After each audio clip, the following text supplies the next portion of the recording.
Praise the Lord. Hallelujah. Hallelujah. இயேசுவர்களே, இயேசு கிறிஸ்துவனுடைய தோற்றம் மாற்றம், இயேசு கிறிஸ்துவனுடைய தோற்றம் மாற்றம், the transfiguration of Jesus. Okay, அப்ப எந்த உருவத்திலிருந்து எந்த உருவத்திற்கு அவர் தோற்றம் மாறினார்? நம்மளும் சின்ன வயசுல இந்த வார்த்தையை கேட்கிறோம், இயேசு உருமாறினார். சரி, நல்ல விஷயம். அப்ப என்ன உருவம் அவருக்கு இருந்தது? என்ன உருவத்திற்கு அவர் மாறினார்? மனித உருவம் இருந்தது. என்ன உருவத்துக்கு மாறினார்? இறைவனுடைய உருவத்துக்கு மாறினார். அப்ப இந்த உருமாற்றம் நமக்கு நடக்குமா? மனித உருவத்தில் இருந்தவர் இறைவனின் உருவத்துக்கு மாறினார். இந்த உருவ மாற்றம் நமக்கு நடக்குமா? அப்ப நீங்க இறைவனா மாறுவீங்களா? இல்லையா? செத்த பிறகு உயிர் தழும் பொழுது இறைவனுடைய உருவம் நமக்கு கிடைக்கும். Praise the Lord. கடவுள் மனிதனை எவ்வாறு படைத்தார் என்று பைபிள் சொல்லுது? தம் சாயலில் படைத்தார். சாயலில் மட்டுமா படைத்தார்? உருவிலும் படைத்தார். ஜெனசிஸ் 1:26 எடுத்து வாசி பாருங்க. மனிதனை கடவுள் எவ்வாறு படைத்தார்? தொடக்க நூல் 1:26. அப்பொழுது கடவுள் மானிடரை நம் உருவிலும் நம் சாயலிலும் உண்டாக்குவோம் என்றார். அப்போ மனிதன் எவ்வாறு படைக்கப்பட்டுள்ளான்? கடவுளுடைய சாயலிலும் உருவிலும். Okay, very good. அப்ப கடவுளுக்கு உருவம் இருக்கா? கடவுளுக்கு உருவம் இருக்கா இல்லையா? இருக்கா இல்லையா? கேட்கல. இருக்கா இல்லையா? இருக்குன்றீங்க, இல்லைன்றீங்க. இருக்கா இல்லையா? இருக்குன்றவங்க கை தூக்கணும் பார்க்கலாம். Okay, very good. இல்லைன்றவங்க கை தூக்கணும் பார்க்கலாம். இருக்கிறாங்க. யார் இருந்துச்சுன்னா நான் தப்பான ஆன்சர் ஆகிடுவேன். அப்போ கடவுளுக்கு உருவம் இருக்குன்னு எல்லாருமே கை தூக்கிருக்கீங்க. எனக்குடைய கடவுளுக்கு உருவம் இல்லை அப்படின்றத பாத்தீங்கன்னா இப்படி தூக்கியிருக்கிறீங்க. எதுவுமே சொல்லாதவங்க இருக்கிறீங்க. ஏதோ சொல்ல போறீங்க, பாதர் ஏன் தேவையில்லாம கையை தூக்கி வாயை மாட்டிக்கணும், வாயை கொடுத்து கையை மாட்டிக்கணும் அப்படின்னு சொல்லி அமைதியா இருக்கிறவங்க இருக்கீங்க. யோவான் செய்தி 4வது அதிகாரம், யோவான் செய்தி 4வது அதிகாரம் 23 John chapter 4 verse 23 onwards. காலம் வருகிறது, ஏன் வந்தே விட்டது, அப்போது உண்மையாய் வழிபடுவோர் தந்தையை அவரது உண்மை இயல்புக்கு ஏற்ப உள்ளத்தில் வழிபடுவார். தம்மை வழிபடுவோர் இத்தகையராக இருக்கவே தந்தை விரும்புகிறார். அடுத்த வாசிங்க, 24வது வசனம். கடவுள், நல்லா வாசிங்க. கடவுள் உருவம் இருக்குன்னு சொன்னாங்களா? இப்ப கை தூக்குங்க. பைபிள் என்ன சொல்லுது? கடவுள் உருவமற்றவர் சொன்னது யாரு? இயேசு கிறிஸ்து சொல்றாரு இல்லையா? கடவுள் உருவமற்றவர்னு இயேசு கிறிஸ்து சொல்றாரு. ஆனா கடவுள் மனிதரை எந்த உருவத்தில் படைத்தார்? அவருடைய உருவத்திலும் சாயலிலும் படைத்தார். கடவுள் மானிடரை எவ்வாறு படைத்தார்? உருவத்திலும் சாயலிலும் படைத்தார். அப்ப கடவுளுக்கு உருவம் இருக்குமா? இருக்காதா? இப்படி சொன்னாலும் தப்பாகுது. கடவுளுக்கு உருவம் இல்லைன்னா கடவுள் எந்த உருவத்தை மனுஷனுக்கு கொடுத்தாரு? கடவுளுக்கு உருவம் இருக்குது. பாட்டியம்மா விட்டவே மாட்டாங்க. என்ன சொன்னாலும் கடவுளுக்கு உருவம் இருக்குது. மனிதனாக பிறக்கும் போது உருவம் கிடைச்சிச்சு. இதில் தொடக்க நூல் எங்க? இயேசு இல்லையே. தொடக்க நூல்ல இயேசு இல்லையே. இருந்தாரா? தொடக்கத்துல இயேசு இல்ல. தொடக்கத்தில் இயேசு கிடையாது. இயேசு என்னும் பெயர் மனித உருவம் எடுத்தவருக்கு வழங்கப்பட்டது. That is not his name. மூவொரு இறைவனில் இரண்டாம் ஆளுடைய பெயர் இயேசு கிடையாது. இந்த உலகத்தில் பிறந்த பொழுது அவருக்கு கொடுக்கப்பட்ட பெயர் இயேசு. மனித உருவம் எடுத்தவருக்கு கொடுக்கப்பட்ட பெயர் இயேசு. அதற்கு முன்னால் அவருடைய பெயர் என்ன? வார்த்தையா? அது யார் சொன்னாங்க? அது யோவான் சொன்னாரு. யோவான் கொடுத்த baptism. Praise the Lord, praise the Lord. நிக்கும்போது நான் முன்னாலே வரேன்.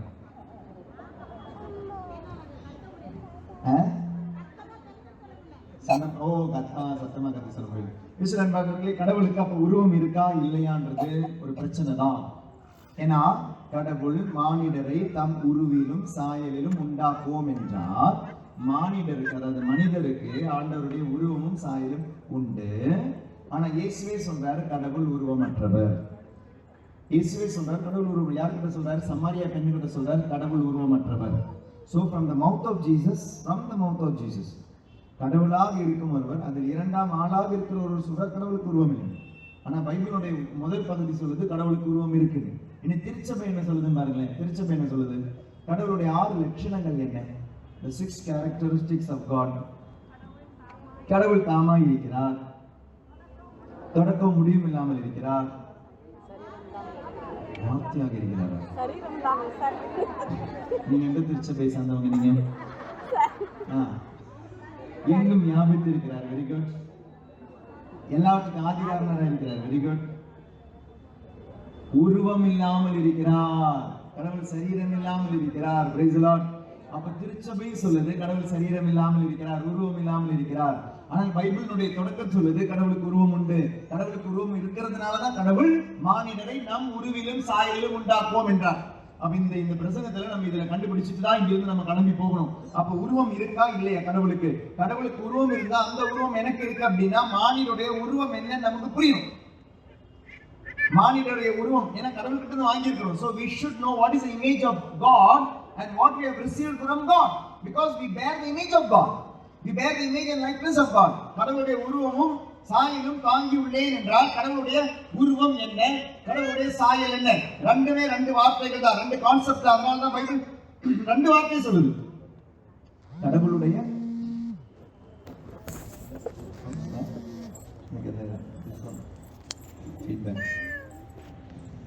இங்க நல்லா இருக்கு, இங்க ஃபீட்பேக்.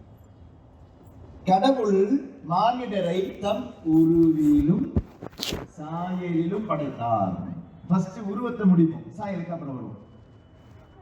கடவுளுடைய உருவம் என்னன்னு தெரியுமா? மனிதனுடைய உருவம் என்ன? 1 தெசலோனிக்கேயர் 5வது அதிகாரம் 1 Thessalonians chapter 5 verse 23. கொஞ்சம் இந்த கிளாஸ் கஷ்டமா தான் இருக்கும். ஆனா இதை நீங்க புரிஞ்சுக்கிட்டீங்கன்னா நிறைய விஷயம் பைபிளும் திருச்சபையிலும் புரிஞ்சுக்கலாம். ஓகே. 1 அமைதி அருளும் கடவுள் தாமே உங்களை முற்றிலும் தூய்மையாக்குவாராக. அவரே நம் ஆண்டவர் இயேசு கிறிஸ்து வரும் பொழுது உங்களுடைய உடல், ஆன்மா, உள்ளம் அனைத்தையும் குற்றமின்றி முழுமையாக காப்பாராக. அப்போ ஒரு மனிதன் என்றால் மனிதனுடைய முழுமை என்ன? Man is a composite being. மனிதன் என்பவன் ஒருங்கிணைந்த ஒரு being.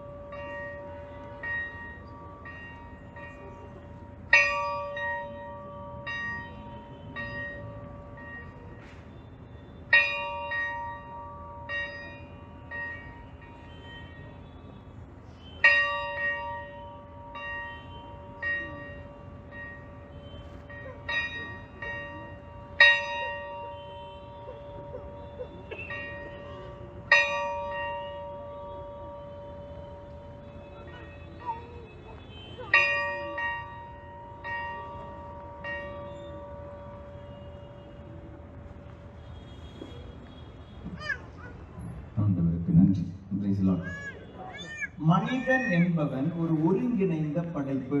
Man is a composite being. He has a body, he has a mind, he has a soul. இதுதான் மனிதன், மனிதனுடைய உருவம். இதில் நான் இறந்து போகும் பொழுது, நீங்க செத்துட்டீங்கன்னா உயிர் தெழுவது எது எல்லாம்? ஆன்மா உயிர் தெழும். Very good, correct answer. அப்புறம் மனசுக்கு அப்ப என்ன ஆகும்? மனசு என்ன ஆகும்? உடம்பு அது செத்து போயிடும். உடம்பு அழிஞ்சு போயிடும். அப்ப இந்த கட்டிக்கிட்டு இருக்கிற பட்டிசர் எல்லாம் வேஸ்ட் தானே? அழிஞ்சு போற உடம்புக்காக கட்டிக்கிட்டு இருக்கிறீங்க. எவ்வளவு நாள் இது? அல்லேலூயா. உடம்பு அழிஞ்சு போயிடும். ஓகேவா? உடம்பு அழிஞ்சு போயிடும். ஒரு தரம் உடம்பு அழிஞ்சு போயிடும். 2 தரம் உடம்பு அழிஞ்சு போயிடும் 3 தரம். Praise the Lord. விசுவாச பிரமாணம் சொல்லுங்க. நீங்க தானே 3 தரம் சொன்னீங்க. விசுவாச பிரமாணம் சொல்லுங்க. தூய ஆவியானவரை நம்புகின்றேன். தூய கத்தோலிக்க திருவையை நம்புகின்றேன். புனிதர்களுடைய உறவொன்றிப்பை நம்புகின்றேன். பாவ மன்னிப்பை அடுத்து சொல்லுங்க. எவ்வளவு வயசாகுது இப்போ? எவ்வளோ வருஷமா ரெக்கார்டு போட்ட மாதிரி டேப்பு போட்டா சுவிட்ச் போட்டா பதில் சொல்ற மாதிரி உடலின் உயிர்ப்பை நம்புகிறேன், உடலின் உயிர்ப்பை நம்புகிறேன், உடலின் உயிர்ப்பை நம்புகிறேன். இப்போ 1 தரம் 2 தரம் 3 தரம் சொல்லி உடல் உயிர்க்காது, உடல் உயிர்க்காது, உடல் உயிர்க்காது. அப்ப திருப்பலியில் இந்த ஞாயிற்றுக்கிழமை சொல்றது என்ன? டெய்லி திருப்பலிக்கு போறீங்களோ? பாத்தீங்களா, டெய்லியும் போறாங்க. நல்ல வேலை டெய்லியும் விசுவாச பிரமாணம் சொல்ல. டெய்லியும் விசுவாச பிரமாணம் சொல்லிட்டாங்கன்னா டெய்லியும் பாவம் செய்யறவங்களா இருந்திருக்கும். இந்த பின்னால பாவம் செய்யறதுக்கு வாதம் உட்கார்ந்துட்டு இருக்கிறாரு. Price the Lord. உடலின் உயிர்ப்பை நம்புகிறேன், நம்புகிறேன், நம்புகிறேன், நம்புகிறேன். இப்போ நீங்க ஏன் உடல் உயிர்க்காதுன்னு சொன்னீங்க அப்படின்னா அதற்கு ஒரு காரணம் உண்டு. ஏன்னா நம்ம பார்க்கிற உடம்பு அழியுதே ஃபாதர். அப்போ ஃபர்ஸ்ட் நம்மளுடைய மனசுல வரது என்ன தெரியுமா? அழியிற உடம்பு தான் ஞாபகம் வருது. அழியாத உடம்பு பத்தி நம்ம நினைக்கிறதே கிடையாது. அப்போ நான் சொல்ல பாருங்க, நல்லா கவனிங்க. மனுஷனுக்கு 3 விஷயம் கிடையாதுங்க. உடல், உள்ளம், ஆன்மா மட்டும் கிடையாது. மனுஷனுக்கு மாம்சமும் உண்டு. நம்ம இந்த உடலையும் மாம்சத்தையும் ஒன்னா பார்ப்போம். அங்கதான் வித்தியாசம். Praise the Lord, praise the Lord, அல்லேலூயா, அல்லேலூயா. மனிதனுடைய உடல் வேறு, மனிதனுடைய மாம்சம் வேறு. நீங்கள் உயிர்க்கும் பொழுது உங்க பேர் என்னமா? ரோசி. ரோசி அம்மா உயிர்க்கும் பொழுது நீங்க மோட்சத்துக்கு போறீங்கன்னு வச்சுக்கோங்க. மோட்சத்துக்கு போறீங்கன்னு வச்சுக்கோங்க. மோட்சத்துக்கு போறதுக்கு முன்னால உங்களுக்கு தீர்ப்புன்னு ஒண்ணு இருக்குது. when you die immediately you have to undergo that particular judgment. தனி தீர்ப்பு என்பது நீங்கள் இறந்த நொடி பொழுதில் நடக்கும். the common judgment அப்படின்றது கடைசியில் ஆண்டவருடைய 2ஆம் வருகையில் நடக்கும். என்ன கவனிங்க, நமக்கு 2 ஜட்ஜ்மெண்ட் உண்டு. ஒன்று, இறக்கும் வேளையிலே மனிதனுக்கு பர்டிகுலர் ஜட்ஜ்மெண்ட், தனி தீர்ப்பு. 2, மனிதனுக்கு நடக்கின்ற காமன் ஜட்ஜ்மெண்ட். அந்த ஜட்ஜ்மெண்ட் அப்படின்றது எல்லாருக்கும் பர்டிகுலர் ஜட்ஜ்மெண்ட்லயும் காமன் ஜட்ஜ்மெண்ட்லயும் என்ன இருக்குது? அது யூடியூப்ல பார்த்துருப்பீங்கன்னு நினைக்கிறேன். அந்த டாபிக் இப்ப நான் நுழையில. பர்டிகுலர் ஜட்ஜ்மெண்ட்டுக்கு, தனி தீர்ப்புக்கு நீங்கள் இறக்கும் நொடி பொழுதில் ஆண்டவர் முன்னால தீர்ப்புக்கு போறது உங்களுடைய ஆன்மா மட்டுமா, இல்ல நீங்கள் என்னும் நபரா? ரோசி என்னும் நபர் போய் ஆண்டவர் முன்னால நிக்கிறாங்களா, இல்லனா ரோசியுடைய ஆன்மா மட்டும் போய் நிக்குதா?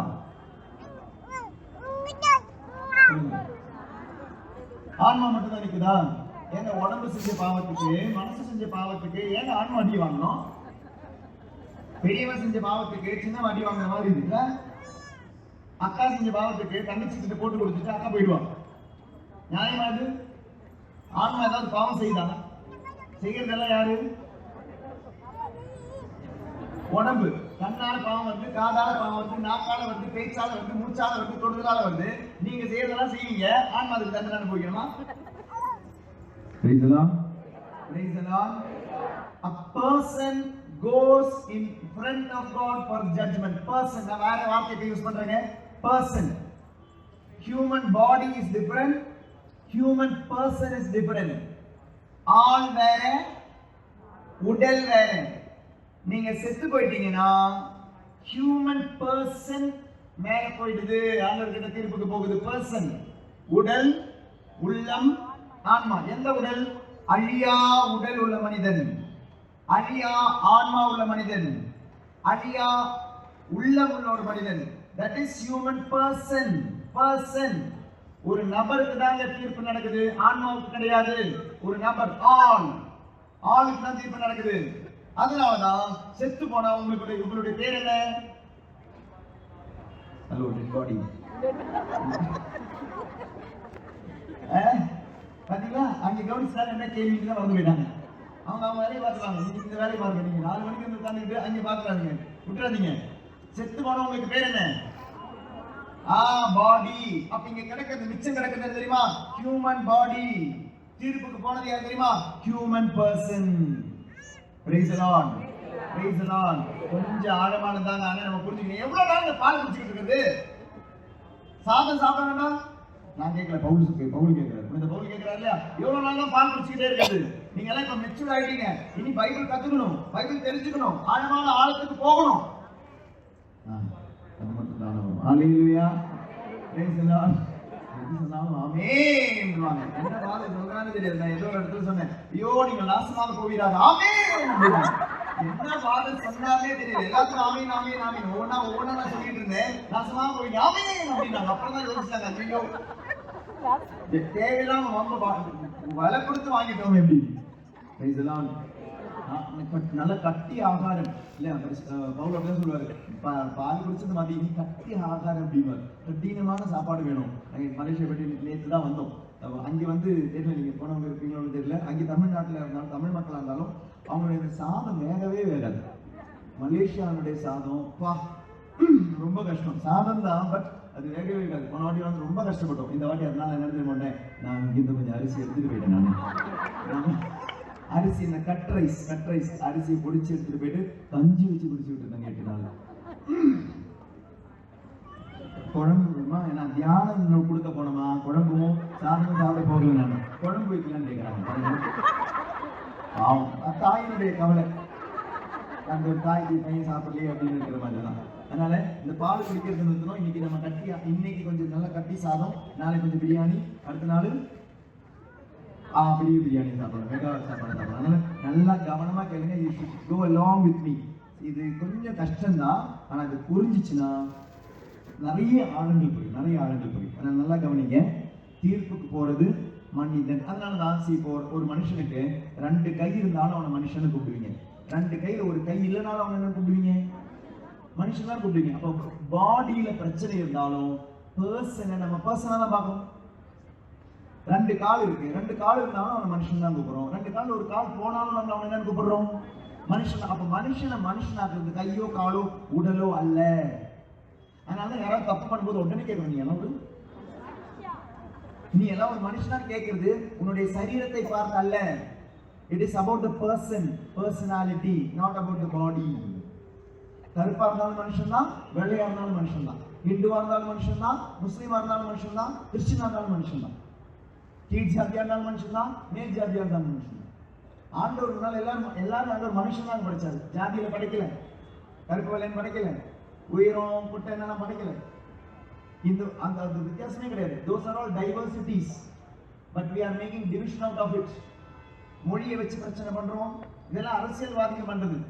நம்ம இன்னைக்கு பண்ணிட்டு இருக்கிறோம். அதெல்லாம் ஜாதி வச்சு பண்ணிட்டு இருக்கிறோம், மொழியை வச்சு பண்ணிட்டு இருக்கிறோம், மாநிலத்தை வச்சு பண்ணிட்டு இருக்கிறோம், நாட்டை வச்சு பண்ணிட்டு இருக்கிறோம். இது கடவுள் டைவர்சிட்டி கொடுத்தார். ஆணும் பெண்ணுமாக மனிதனை படைத்தார். That is diversity. It is not division, but it is now becoming the reason for division. நாமள நீ பொம்பளை, நான் நீ பெண். இது டிவிஷனுக்காக இன்னைக்கு நம்ம கொண்டு வந்திருக்கோம். ஆனா டைவர்சிட்டியில படிச்சார். ஆணும் பெண்ணுமாக மனிதனை படைத்தார். Praise the Lord. Praise the Lord. Hallelujah.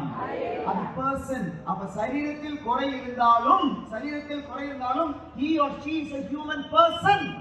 புரிஞ்சுக்கோங்க இந்த வார்த்தை. person is different, body is different. இந்த உலகத்தில் நீ உயிரோடு வாழும்போது personக்கும் bodyக்கும் கனெக்ஷன் இருக்கு, ஒற்றுமையோடு இருக்கு. இந்த உலகத்தில் இருந்து நீ உயிர் இறக்கும் பொழுது, நீ இந்த உலகத்தை விட்டு போகும் பொழுது பாடியை விட்டுட்டு person போறாங்க. the human person. அந்த human personக்கு உடல் உண்டு, உள்ளம் உண்டு, ஆன்மா உண்டு. அந்த உடல் நம் கண்களால் பார்க்க முடியாத உடல். It is a luminous body. அது உடல் தான், ஆனால் அது அழியா உடல். இது அழியும் உடல். இது மாம்சம். இந்த மாம்சம் எதால் படைக்கப்பட்டிருக்கு? பஞ்சபூதங்கள் இருக்கு நம்மளுடைய சரீரத்துல. பஞ்சபூதங்கள் எங்க வந்தது? மண்ணில் வந்தது, இந்த உலகத்தில் வந்தது. அதனால பஞ்சபூதத்தில் வந்தது, பஞ்சபூதத்துக்கே போகணும். நம்மில் நீர் உண்டு, போகணும். நம்மில் நெருப்பு உண்டு, போகணும். நம்மில் ஆகாயம் உண்டு, போகணும். அப்புறம் என்ன பஞ்சபூதம்? நிலம், காற்று உண்டு. மரணம்னா என்ன? மரணம் வலிக்குமா வலிக்காதா? வலிக்குமா? என்ன அனுபவிச்ச மாதிரி சொல்றீங்க? மரணம் வலிக்குமா? மரணம் வலிக்காது.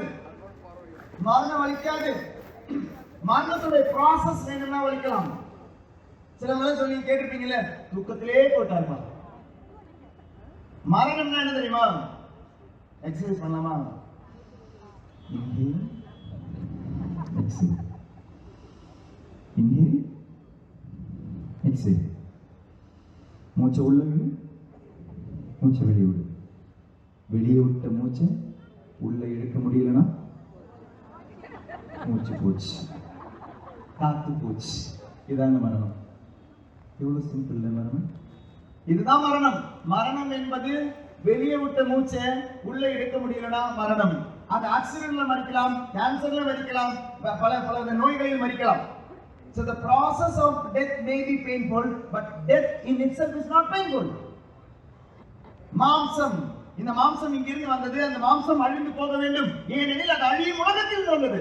ஆனால் அழியா உலகத்தில் வந்த ஒரு உடல் உனக்கு உண்டு. அந்த உடலில் அழிவில்லை. You as a person go in front of God and stand for the judgment. Person. 1 Corinthians 15வது அதிகாரம் 53வது திருவசனம். 1 Corinthians chapter 15 verse 53. எனவே என் அன்பார்ந்த சகோதர சகோதரிகளே, உறுதியோடு இருங்கள். இல்ல தப்பா சொல்றீங்க. 1 Corinthians 15:53. அழிவுக்குரிய உடல் அழியாமையை அணிந்தாக வேண்டும். சாவுக்குரிய உடல் சாகாமையை அணிந்தாக வேண்டும். அழிவுக்குரியது அழியாமையையும், சாவுக்குரியது சாகாமையையும் அணிந்து கொள்ளும்போது மறைநூலில் உள்ளது நிறைவேறும். மறைநூலில் என்ன எழுதியிருப்பது? சாவே உன் சாவு முற்றிலும் ஒழிந்தது, வெற்றி கிடைத்தது, சாவே வெற்றி எங்கே? Price the Lord. அப்ப பவுல் அதிகாரம் சொல்றார், அந்த 15வது அதிகாரம் ஃபுல்லா வீட்ல போய் நீங்க வாசிச்சு பாருங்க. அது முழுக்க உயிர் தெழுதலை பற்றியது. about the resurrection. இந்த சரீரம் உயிர்க்க வேண்டியது, சரீரம் அழிய வேண்டியது அல்ல. Praise the Lord.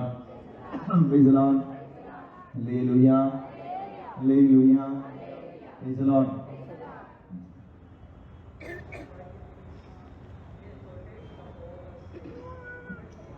கவனமா இருப்பேன். எனக்கு தெரியாதனமா நம்ம இதெல்லாம் இறங்கணும்னு ஒரு lassi குடிச்சிட்டேன். Lassi Praise the Lord. என்ன பண்ணி பார்த்து Praise the Lord. Hallelujah. ஆனா நான் உங்களை திட்ட வேண்டியதை திட்டிட்டு தான் போவேன். நான் உங்ககிட்ட சொல்ல வேண்டியதை சொல்லிட்டு தான் போவேன். நாளைக்கு கொஞ்சம் அமைதியா இருப்பேன். நாளைக்கு சாயங்காலம் தானே அந்த வரை நம்ம சுடு தண்ணி குடிச்சதாவது சரி பண்ணிக்கலாம். கவனிக்கல நான் சாதாரணமா கவனமா இருப்பேன். எனக்கு ரொம்ப பிடிக்கும் இந்த கிரேப்ஸ், ரொம்ப பிடிக்கும் கிரேப்ஸ். கிரேப்ஸ்னா அந்த அந்த இது இருக்கிற சீடு இருக்கிற கிரேப்ஸ், நார்மல் கிரேப்ஸ். ஆனால் ரெட்டிட்டு நான் சாப்பிட மாட்டேன். அது உடம்புக்கு நல்லது, ஆனால் சாப்பிட மாட்டேன். ஏன் சாப்பிட மாட்டேன்னா அது பிடிச்சிக்கும், தொண்டையை பிடிச்சிக்கும். எனக்கு லெமன் டீ எனக்கு ஒத்துக்காது. அது நான் லேட்டாக தான் கண்டுபிடிச்சேன். ஒரு வாட்டி செரிக்கும் நடத்திக்கிட்டு போது உங்களை மாதிரி பாசம் இருக்கிற அம்மாமாருங்க இருக்காங்க இல்லையா, என்ன தெரியுமா, ஒரு அம்மா எப்பவுமே எடுத்துட்டு வருவாங்க அந்த லெமன் டீன்னு பார்த்துட்டாங்க. சுடான்னு சொல்லி அது வீட்டிலேருந்தே போட்டு கொண்டு வருவாங்க. எங்கே ஏதாவது ஒரு கொண்டு வருவாங்க. கொண்டு வந்துட்டு செரிக்கோட்டையில் வந்து அங்கே கொண்டு வந்து வச்சுருவாங்க. எப்பவுமே நமக்கு தொண்டை பிரச்சனையே இருக்கும். அன்னைக்கு நான் ப்ரேயர் ஆரம்பிக்கிறேன், எனக்கு எந்த பிரச்சனையும் இல்லை தொண்டைக்கு. சரி அன்னைக்கு செரிக்கோ ஆரம்பிக்க போகிறேன், ப்ரேயர் ஆரம்பிக்கிறேன். சரி கத்தியெல்லாம் ப்ரேயர் பண்ணவே என்ன பண்ணேன்னா இந்த லெமன் டீயை குடிச்சிட்டு ஆரம்பிக்கலான்னு அன்னைக்கு குடிச்ச போது தான் தெரியுது பிரச்சனையே லெமன் டீயில் தான் இருக்குது அப்படின்னு. பிரச்சனைக்கு தீர்வுக்கான லெமன் டீ குடிச்சா பிரச்சனையே லெமன் டீயில் தான் இருக்குது. சிலவங்க வந்து பேய் பிடிச்சிருக்குன்னு சொல்லி எங்கே போவீங்க? பேய்கிட்ட தான் போவீங்க. பேய் பிடிச்சிருக்குன்னு சொல்லி மந்திரம் வைக்கிறவங்கிட்ட தான் போவீங்க. பேய் பிடிச்சிருக்குன்னு சொல்லி சூனியம் வைக்கிறவங்கிட்ட தான் போவீங்க. எடுத்து கொடுங்க அப்படின்னு சொல்லி. உங்களுக்கு அந்த பழக்கம் இருக்கான்னு தெரியல. பாம்பேல நீங்களாம் நல்லா கத்தோலிக்கிறதுன்னு நினைக்கிறேன். நான் எல்லாம் தமிழ்நாட்டு எக்ஸாம்பிள் தான் சொல்றேன், ஓகேவா? நீங்க எதையுமே நீ பாதிப்பா எடுத்துக்காதீங்க. Price the Lord. கவனமா கேளுங்க. நமக்கு அழியும் உடல் உண்டு, அழியா உடல் உண்டு. இப்போ மனிதன் என்பவன் 3ஐ சார்ந்தவன் அல்ல, மனிதன் 4ஐ சார்ந்தவன். உனக்கு அழியா உடல் உண்டு, அழியும் உடல் உண்டு. உனக்கு உள்ளம் உண்டு, உனக்கு ஆன்மா உண்டு. அப்ப ஆண்டவர் மனிதனை உருவத்தில் படைத்தார். அவருடைய உருவத்தில் படைத்தார் என்றால் அவருக்கும் அழியா உடல் உண்டு, அவருக்கும் அழியா ஆன்மா உண்டு, அவருக்கும் அழியா உள்ளம் உண்டு. அதனாலதான் நம்ம என்ன சொல்றோம், ட்ரினிட்டிக்கு என்ன சொல்றோம்? ட்ரினிட்டியில God the Father is the first person in the Trinity, first body in the Trinity சொல்ல, first person. நல்லா கவனிங்க. அப்ப பர்சனுக்கு பாடி வேணும் என்ற கட்டாயம் இல்லை. ஹலோ, புரிஞ்சுதா? ஆள் என்றால் சரீரம் வேண்டும் என்ற கட்டாயம் இல்லை. ஏஞ்சல்ஸ், வானதூதர்கள், அவர்கள் ஆட்களா சரீரம் உள்ளவர்களா? நம்மை போல மாம்சம் உள்ள சரீரம் வேண்டாம். அவர்கள் ஆட்களா இல்ல மனிதர்களா? அவர்கள் ஆட்கள். They are persons. They do not have body. மாம்சம் இல்லை. Praise the Lord. Praise the Lord. இன்னைக்கு அதனாலதான் நீங்க இந்த புனிதர்கள் கிட்ட ஜெபிக்கிறீங்க, புனித சூசேப்பர் கிட்ட ஜெபிக்கிறீங்க. அப்ப புனித சூசேப்பருடைய ஆன்மா மட்டுமாக மோட்சத்தில் இருக்குது. அப்ப நீங்க எப்படி ஜெபிக்கணும்? புனித சூசேப்பருடைய ஆன்மாவே எங்களுக்காக வேண்டிக் கொள்ளதான் ஜெபிக்கணும். ஆனா நம்ம என்ன ஜெபிக்கிறோம்? புனித சூசேப்பரே எங்களுக்காக வேண்டிக் கொள்ளும். So he as a person is there. அவருக்கு உடல் உண்டு, அவருக்கு உள்ளம் உண்டு, அவருக்கு ஆன்மா உண்டு. அதனாலதான் நம்ம ஜெபிக்கும் பொழுது நம்மளுடைய ஜெபத்தை கேட்பதற்கு அவருக்கு உள்ளம் உண்டு, அதை கேட்டு ஆசீர்வதிப்பதற்கு அவருக்கு உடல் உண்டு, அழியா உடல் உண்டு. புனிதர்களுக்கு இல்லைன்னா இந்த உலகத்திலிருந்து போனவர்களுக்கு உடல் உண்டு. எந்த உடல்? இந்த உடல் அப்படின்றது இயேசுடைய உருமாற்றம் அடைந்த உடல். இந்த உலகத்திலே அவர் அந்த உருமாற்றத்தை காமிச்சார். இந்த உலகத்தில் வாழும் பொழுதே அந்த உருவ மாற்றத்தை காமிச்சார். எந்த உருவ மாற்றத்தை காமிச்சாரு? அழியும் உடலின் அந்த உருவமும் அவர் காமிச்சாரு, அழியா உடலையும் காமிச்சார். புரிஞ்சுதா? உருவ மாற்றம் என்னன்னு புரிஞ்சுதா? அதனாலதான் அதனுடைய மாற்றி, அதனுடைய ஒளி அவங்களால தாங்க முடியல. இப்படி ஒரு ஒளி இருந்துச்சு. இதான் லூமினஸ் பாடி. நம்மளுடைய உடல் ஒளியை போல இருக்கும். ஆனால் அது நான் தான், வர்கீஸ் அப்படின்ற நான் தான் ஆண்டவர் முன்னால போய் நிற்கும்.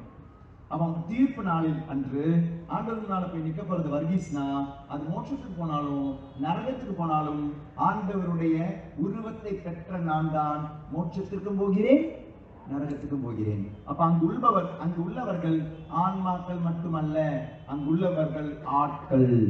ஆட்கள் ஆட்கள். The person is there either in the heaven or in the hell or in the purgatory. Praise the Lord. Praise the Lord. Praise the Lord. உருவம் என்றால் நல்லா கவனிங்க. உருவம் என்றால் சரீரம் வேண்டும் என்ற கட்டாயம் இல்லை, மாம்சம் வேண்டும் என்ற கட்டாயம் இல்லை, பாடி வேணும் என்ற கட்டாயம் இல்லை. நல்லா கவனிங்க. இது புரிஞ்சா 1வது கட்டளை புரியும், உருவ வழிபாடு என்னன்னு புரியும். அதனால நான் குழந்தைங்களுக்கு சொல்லிக் கொடுக்குற மாதிரி சொல்லிட்டு இருக்கிறேன். உருவம் என்றால் கடவுளுக்கு உருவம் உண்டு. இயேசு சொல்றார் கடவுளுக்கு உருவம் இல்லை. எந்த அர்த்தத்துல சொல்றாரு?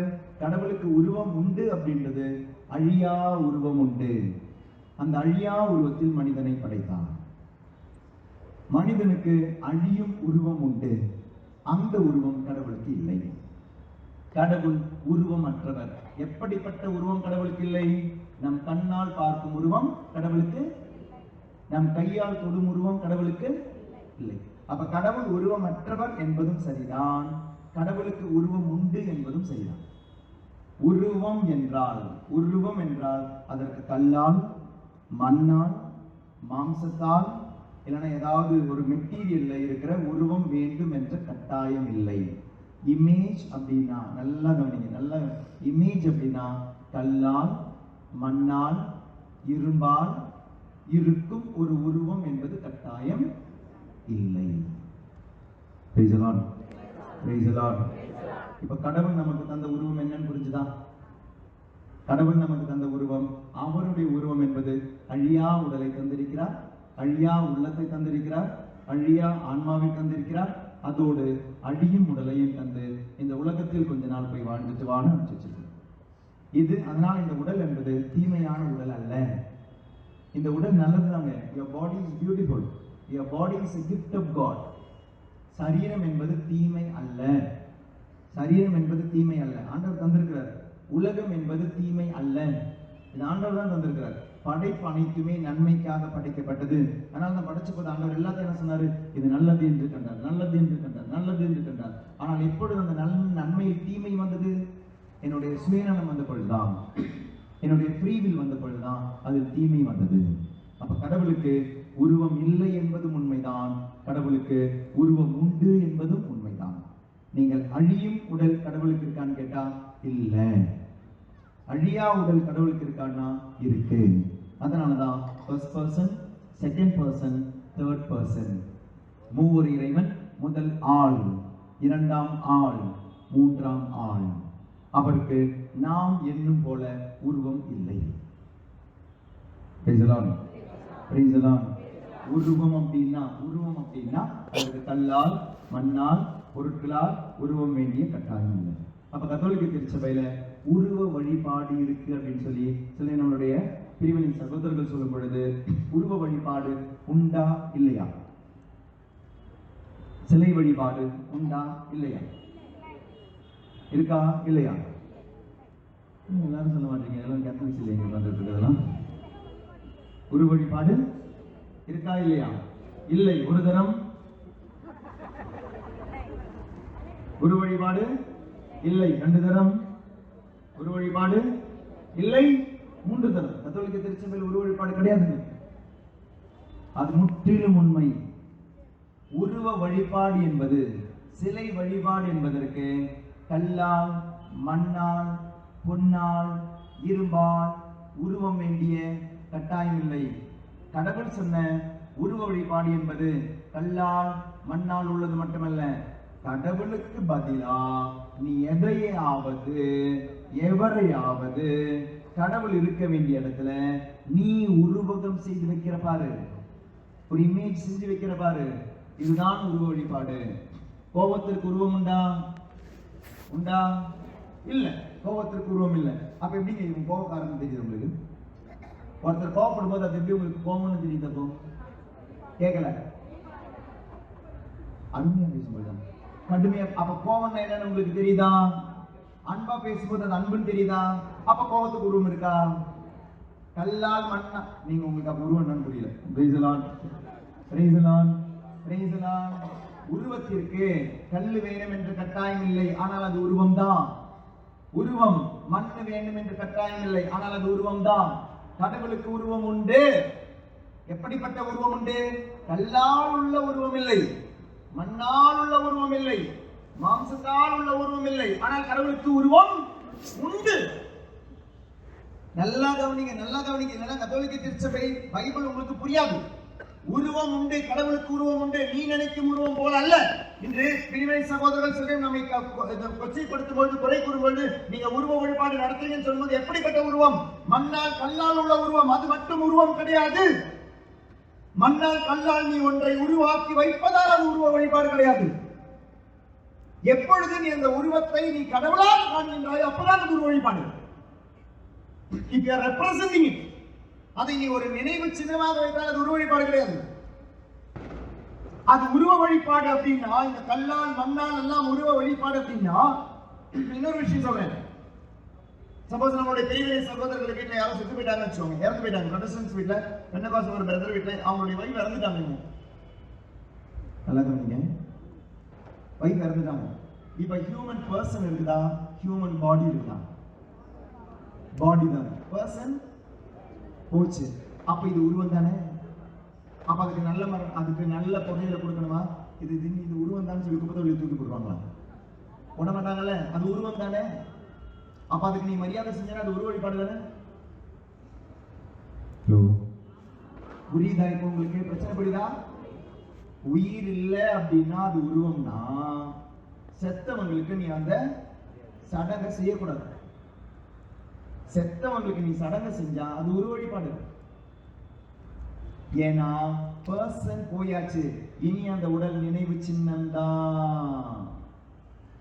ஹலோ, அன்னை மரியாளுடைய சுரூபம் எதுவுமே இங்க இல்லை, இல்லைன்னா காமிச்சிருக்கலாம். அன்னை மரியாளுடைய ஒரு சுரூபம் நம்ம வைக்கும்போது அது நினைவு சின்னம், அதுக்கு உயிர் இல்லை அப்படின்னு தான் நம்ம உருவ வழிபாடுன்றாங்க. அதை அப்படியே எடுத்து வீட்டில் போடுங்க. பொண்டாட்டி செத்துட்டா, பொண்டாட்டி நீ எல்லா மரியாதையோட அடக்க சடங்கு செய்யறனா அது உருவம் தானது, உருவ வழிபாடு தானது. உயிர் இல்லைன்னா ஒண்ணு உருவம்னா, உயிர் இல்லைன்னா அது நினைவு சின்னம்னா, இறந்து போனவங்க பொண்டாட்டி உருவம் தான், இறந்து போனவங்க புருஷனும் உருவம் தானே. Praise the Lord. Praise the Lord. அப்ப உருவம் என்பது 2 வகையில் உண்டு. கல்லால், மண்ணால் உள்ளதும் உருவம் தான். உன்னுடைய சிந்தனையில் இருப்பதும் உருவம் தான். கோபம் என்பதற்கு உருவம் உண்டு, அன்பு என்பதற்கு உருவம் உண்டு, நம்பிக்கை என்பதற்கு உருவம் உண்டு. Praise the Lord. ஏன்னா ஒரு அம்மா ஒரு குழந்தையை நல்லா தாளாட்டும் போது, பாராட்டும் போது, அதுக்கு சாப்பாடெல்லாம் கொடுக்கும்போது நீங்க சொல்றீங்க எவ்வளோ அன்பான அம்மா, எவ்வளோ பாசமான அம்மா. அப்பனா உங்களுக்கு அந்த உருவம் புரியுது, அந்த உருவம் புரியுது. அது கண்ணால் பார்க்கும் உருவம் அல்ல, அது மனதால் பார்க்கும் உருவம். Praise the Lord. Praise the Lord. மனதால் பார்க்கும் உருவமும் கண்ணால் பார்க்கும் உருவமும் உண்டு. Praise the Lord. அழியாத உடலை மனதில் புரிந்து கொள்கிறோம், அழியும் உடலை கண்கால் பார்க்கிறோம். Praise the Lord. Praise the Lord. அழியும் உடல் உண்டு, அழியா உடல் உண்டு. அழியும் உடலை ஐம்புலன்களில் அனுபவிக்கிறோம், அழியா உடலை உள்ளத்தில் புரிந்து கொள்கிறோம். அழியா உடலான ஆண்டவரை உள்ளத்தில் தான் உங்களால் வழிபட முடியும். அழியும் உடல் ஆண்டவருக்கு இல்லை. அதனால் கண்களால் உன்னால் வழிபட முடியாது, உதட்டால் உன்னால் வழிபட முடியாது, காதுகளால் உன்னால் வழிபட முடியாது. அழியா ஆண்டவரை உள்ளத்தில் தான் வழிபட முடியும். ஏனெனில் அழியா ஆண்டவரை உள்ளத்தில் தான் புரிந்து கொள்ள முடியும், உதட்டால் அல்ல. உள்ளத்தில் நீ புரிந்து கொண்டால் உதட்டில் நீ அவரை ஆராதிக்கலாம். உதட்டில் மட்டும் நீ ஆராதனை நடத்தி உள்ளத்தில் அவரை நீ ஆராதிக்கவில்லை என்றால் அதுதான் உருவ வழிபாடு, அதுதான் சிலை வழிபாடு. உள்ளுக்குள்ள ஆண்டவர் இல்லைங்க, வெளியே நீ எவ்வளோ திருவிழா எடுத்தாலும் அதற்கு பேர் தான் சிலை வழிபாடு. உள்ளத்துல மாதா இல்லைங்க, நீங்க எவ்வளவுதான் திருவிழா எடுத்து மாதாவுடைய தேரை கொண்டு போனாலும் அது சிலை வழிபாடு. மாதாவுடைய அன்பு இல்லை, ஜபமான ஜபிக்கிறதே கிடையாது. ஆனா கோயில திருவிழான்னு வந்தா நான் தான் அந்த சப்பரம் என்ன சொல்லுங்க தேரா, தேரை நான் தான் தூக்கணும், என் குடும்பம் தான் தூக்கணும், என் பையன் தான் தூக்கணும், பங்கு வேற தான் தூக்கணும். ஆனா இவங்க யாருமே ஜபமால சொல்லாதவங்க இருப்பாங்க, கோயிலுக்கு வராதவங்க இருப்பாங்க. ஆனா அந்த தேரை தூக்கிறதுக்கு அவ்வளவு சண்டை நடக்கும், கோயில பாடுறதுக்கு அவ்வளவு சண்டை நடக்கும், அந்த பங்கு பேரவையில் அங்கமா பாரிஷ் கவுன்சில் மெம்பரா இருக்க அவ்வளவு சண்டை நடக்கும். இது உள்ளத்தின் வழிபாடு அல்ல, இதெல்லாம் உதட்டில். உங்களுக்கு கேட்குதா? கிளியரா கேட்குதா? கேட்குதா? அப்ப எனக்கு அந்த ஃபீட்பேக் தான் ரொம்ப இதாக இருக்கு. Price the Lord. Praise the Lord. Praise the Lord. Hallelujah, hallelujah, hallelujah, hallelujah. Price the Lord. Praise the Lord. சொல்ற விஷயம் ரொம்ப கடினமான விஷயம், உங்களுக்கு உள்ளத்துக்கு போகணும். அதனாலதான் இயேசு இந்த சம்மாரிய பெண் எல்லாம் கவனிங்க, சம்மாரிய பெண் இயேசு கிறிஸ்துக்கிட்ட வந்து தண்ணீரை தாங்கன்னு கேட்பான்.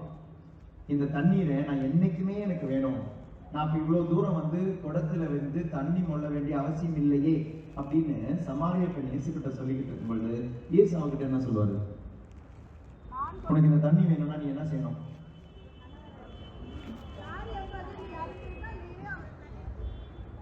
தண்ணி வேணும்னா நீ என்ன செய்யணும்னு சொன்னாரு? கணவரை கொண்டு வா அப்படின்னா. கணவரை கொண்டு வான்னு சொன்னபோது அவன் என்ன சொன்னான்? எனக்கு கணவர் இல்லை அப்படின்னா. கணவர் இல்லைன்னு சொன்னபோது இயேசு அவகிட்ட என்ன சொன்னாரு? ஆமாம், நீ சொல்வது உண்மையே, உனக்கு 5 கணவர்கள் இருந்தார்கள், இப்பொழுது இருப்பதோ உன் கணவன் அல்ல. இப்படி சொல்லிக்கிட்டு இருந்தாரா? சொல்லிக்கிட்டு இருந்த போது இவ கேட்டுக்கிட்டு இருந்தாளா? கேட்டுக்கிட்டு இருந்தவ அடுத்த ஸ்டெப் என்ன சொல்லி இருந்திருக்கணும்? பைபிள் இருக்கு, வாசி பாருங்க, ரொம்ப அழகா இருக்கும். பைபிள் இருக்கு, வாசி பாருங்க. யோவான் 4ஆம் அதிகாரம்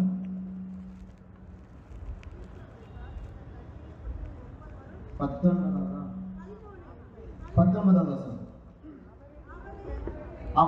அப்பெண் அவரிடம், ஐயா, நீ ஒரு இறைவாக்கினர் என கண்டு கொண்டேன். 20வது வசனம். எங்கள் முன்னோர் இம்மலையில் வழிபட்டு வந்தனர், ஆனால் நீங்கள் எருசலேமில் தான் வழிபட வேண்டும் என்கிறீர்களே என்றார். உங்களுக்கு அந்த டிவிஷன் புரியல, ஏன்னா இது நம்ம சின்னதிலே வாசிச்சுக்கிட்டு இருக்கிறதுனால இது நம்ம தலையில உரைக்காது. இதனுடைய பிரச்சனை என்ன நான் சொல்றேன். ஏசு அவ்வளவு நேரம் என்ன சொல்லிட்டு இருந்தாரு? அம்மா, உனக்கு 5 புருஷன் இருக்கிறாங்க, இப்ப இருக்கிறது உன் புருஷன் இல்ல, நீ உன் புருஷனை கொண்டு வா, நான் தண்ணியை தரேன்ற. அப்ப அடுத்தது என்ன சொல்லி இருந்திருக்கணும்? புருஷனை கொண்டு வரேன்னு சொல்லி இருந்திருக்கணும், புருஷனை கொண்டு வர மாட்டேன்னு சொல்லி இருந்திருக்கணும், புருஷனை பத்தி பேசியிருந்திருக்கணும். புருஷனை பத்தி கேட்டா அவன் என்ன சொல்ற தெரியுமா? நீங்க ஒரு இறைவாக்கினர் என நான் கண்டு கொண்டேன், நாங்கள் ஆராதிப்பது இந்த மலையில், நீங்கள் ஆராதிப்பது அப்படின்னா சம்பந்தமே இல்லாம அப்படியே எப்படின்னா, இந்த அம்மாவனுடைய பையன் வந்து இப்போ தியானம் முடிச்சு இவங்க வீட்டுக்கு போறாங்க. வீட்டுக்கு போகும்போது இவங்க என்ன நினைக்கிறாங்க? பையன் வந்து ஹோம்ஒர்க் எல்லாம் செஞ்சுக்கிட்டு இருப்பான்னு நினைக்கிறாங்க. அவன் அங்கே என்ன கூத்து போட்டுக்கிட்டு இருக்கிறான்னு நமக்கு தெரியாது. போகும்பொழுது பார்த்தா அந்த பையன் டிவி எல்லாம் பார்த்துக்கிட்டு மொபைல் எல்லாம் நோண்டிட்டு இருக்கும்போது இவங்க உடனே கோவப்பட்டு கேட்கறாங்க, டேய் ஹோம்ஒர்க் எல்லாம் செஞ்சியாடா அப்படின்னு கோமா கேட்கும்போது அவன் பதில் என்ன சொல்லணும்? செஞ்சேன்னு சொல்லணும், செய்யலன்னு சொல்லணும். அம்மா போய் கேட்குறாங்க, ஹோம்ஒர்க் செஞ்சியா இல்லையா? அம்மா கிட்ட சொல்றான், அம்மா இந்த சுடிதார் இன்னைக்கு ரொம்ப நல்லா இருக்கிறமா அப்படின்னு. அம்மா என்ன கேட்டாங்க? ஹோம்ஒர்க் செஞ்சியா? பையன் என்ன சொல்றான்? பேச்ச மாத்திரம் பாருங்க, அப்படியே நடுவுறான்ல, இயேசு சொல்றாரு போய் புருஷனை கொண்டு வாங்க. இவன் என்ன சொல்றான்? ஆராதிப்பது எங்கே ஆண்டவரே அப்படின்றான். Praise the Lord. Praise the Lord. Hallelujah. புரியுதா உங்களுக்கு? இயேசு ஒரு விஷயத்தை சொல்லிட்டு இருக்கிறாரு. இவன் ஆராதனை பத்தி பேசும்போது இயேசு அப்படி வந்து இப்படி மாற்றாரு. அவங்க கிட்ட பாருங்க, அப்படி பேச்சு கொடுக்கிறாரு. அவன் சுத்தி போறாளா? நானும் சுத்தி போறேன். ஆனா இயேசு சுத்தி போறாருங்க. புருஷனை பத்தி கேட்கும்போது அவர் சொல்ற, ஆராதனை பத்தி கேட்கும்போது சொல்றாரு, ஆமாங்களே ஆராதிப்பேன். ஆராதிப்பதை பத்தி அவர் நன்றி பண்றாரு பாருங்க. அந்த ஆராதனை பத்தி வாசிங்க 21வது வசனம். இயேசு அவரிடம், அம்மா என்னை நம்பும் காலம் வருகிறது, அப்போ நீங்கள் தந்தையை மலையிலோ எருசலேமிலோ வழிபட மாட்டீர்கள். யாரை வழிபடுகிறீர்கள் என்று தெரியாமல் நீங்கள் வழிபடுகிறீர்கள், ஆனால் நாங்கள் தெரிந்து வழிபடுகிறோம். யூதர்களிடத்தில் மீட்பு வருகிறது. 23வது வசனம். காலம் வருகிறது, ஏன் வந்தே விட்டது, அப்போது உண்மையாய் வழிபடுவோர் தந்தையை அவரது உண்மை இயல்புக்கேற்ப உள்ளத்தில் வழிபடுவர், உதட்டில் அல்ல. உள்ளத்தின் வழிபாடு. இயேசு நண்பர்களே, உள்ளத்தின் வழிபாடு, உருவத்தின் வழிபாடு அல்ல. அன்னை மரியாளுடைய சொரூபம் இருந்தாலும் உள்ளத்தில் அன்னை மரியாள் உண்டா? அது சிலை வழிபாடு அல்ல. திடீர்னு ஆண்டவருடைய போட்டோ இருக்கா? போட்டோ இருக்கும் பொழுது அது உள்ளத்தின் வழிபாடாக இருந்தால் பிரச்சனை இல்லை. உள்ளத்தில் ஆண்டவர் இல்லாமல் உருவத்தில் மட்டும் நீ வைத்திருந்தால் அது உருவ வழிபாடு. அப்ப உருவ வழிபாடிற்கு உருவம் வேண்டும் என்ற கட்டாயம் கிடையாது. கோபம் உன்னுடைய தொடக்கத்தில் இருந்தால், கடவுளாக இருந்தால் அது ஒரு வழிபாடு. பாவங்கள் உன்னுடைய தலையாக இருந்தால் அது ஒரு வழிபாடு. காமம், செக்ஸ் உன்னுடைய தலையாக இருந்தால், தலையில் இருந்தால், தொடக்கத்தில் இருந்தால் அது ஒரு வழிபாடு. இதற்கு எதுக்குமே உருவம் இல்லை. எப்படிப்பட்ட உருவம் இல்லை? கண்ணால் பார்க்கும் உருவம் இல்லை. கோபத்திற்கு கண்ணால் பார்க்கும் உருவம் இல்லை. வெறுப்பிற்கு கண்ணால் பார்க்கும் உருவம் இல்லை. ஆனால் நீ தொடக்கத்தில் அதை வைத்து உன்னால் வழிபட முடியும். If you keep that above God, it is idol worship. உருவம் என்ற வாக்கு உங்களுக்கு புரிஞ்சது, நாம எல்லாமே அழகா புரியும். உருவம் உள்ள Praise the Lord. Praise the Lord. Praise the Lord. Hallelujah. Hallelujah. Hallelujah. அழியும் உடல், அழியா உடல் ஆரம்பிச்சோம். அழியும் உடலுக்கு உருவம் உண்டு.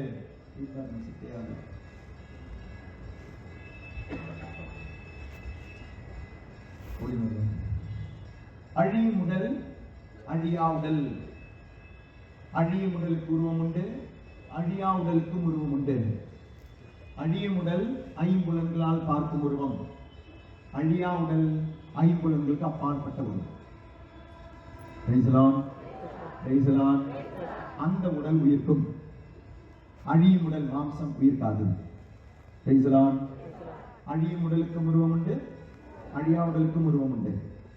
அழியும் உடல் ஐம்புலன்களால் அனுபவிக்கலாம். அழியா உடலை, அந்த உருவத்தை, அழியா உருவத்தை உள்ளத்தில் தான் உன்னால் அனுபவிக்க முடியும். அந்த உள்ளத்தில் இருந்தா நீ மனுஷனை பார்க்கிற. உடலில் நீ மனுஷனை பார்த்தனா, இந்த உருவத்தில் நீ மனுஷனை பார்த்தனா, நீ வேறுபாடு பார்ப்ப. புரிஞ்சுதா உங்களுக்கு? ஃபர்ஸ்ட் ஸ்டெப் புரிஞ்சுதா? அழியா உடலுக்கு உருவம் உண்டு, அழியும் உடலுக்கு உருவம் உண்டு. அழியும் உடலில் உருவம் ஐம்புலன்களில் 5 சென்சஸ்ல பார்க்கிறோம். அழியா உடலினுடைய உருவம் உள்ளத்தில் பார்க்கிறோம்.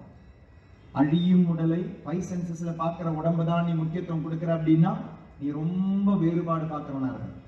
இந்த அழியும் உடலுக்கு தான் நீ அதிகமான இம்பார்ட்டன்ஸ் கொடுக்கிற அப்படின்னா உன்னுடைய எல்லாமே உலகத்தை சார்ந்ததாக தான் இருக்கும். உங்களுடைய வீட்டில் நீங்க அதிகமா வாங்கி வைக்கிற ட்ரெஸ் நேற்று 24 மணி நேரம் வாங்கினீங்க, நேற்று இன்னைக்கு ஒன்றும் ஆகல. Yesterday you lived 24 hours. கொஞ்சம் யோசிச்சு பாருங்களேன். அழியும் உடலுக்காக வாழ்ந்தீங்களா, அழியா உடலுக்காக வாழ்ந்தீங்களா? Price the Lord.